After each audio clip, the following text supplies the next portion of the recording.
ঠিক কথা বললাম, করব। আমরা যেটা লক্ষ্য করেছি, যেটা করবেন, আসলে আমাদের প্রত্যাশা হলো এখনই করার পরিবেশ তৈরি করা। করব শব্দটা আমাদের ভালো লাগে না। আমরা বিগত দিনে বহু দেখেছি, এই দেশের ভিতরে আদারের শব্দে বাচ্চাদের ঘুম ভেঙে যায়। বাংলাদেশের রাজধানী ঢাকাকে বলা হয় মসজিদের নগরী। রাস্তার মনে মনে যেখানে মাদ্রাসা, মসজিদ, যেখানে মুসলমান সন্তানদের আল্লাহ শব্দের ধ্বনিতে বাংলাদেশে আজকে সূর্য ওঠে, সূর্য ডোবে, সেই দেশের মধ্যে আজকে নাচ গানের শিক্ষক শিক্ষাকে নিয়োগ দেবে। এই কেন বাংলাদেশের ভিতরে হলো,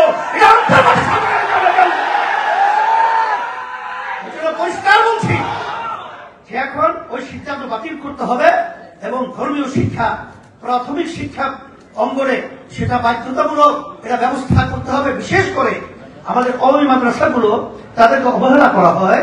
তারাও তো বাংলাদেশের বড় একটা অংশ, এই বাংলাদেশের মানুষ, কিন্তু তাদেরকে দেখা যায় যে এত ধর্মীয় ভাবে তারা সচ্ছল এবং সুন্দর হওয়ার পরেও তাদের কোথাও সরকারি ভাবে মূল্যায়ন হয় না।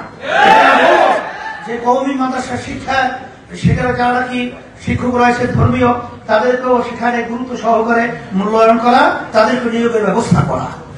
আর হ্যাঁ বলছি তো, গানের প্রজ্ঞাপন সহ এরা বাতিল ঘোষণা করতে হবে, আর সাথে সাথে ধর্মীয় শিক্ষক নিয়োগের ব্যবস্থা করতে হবে।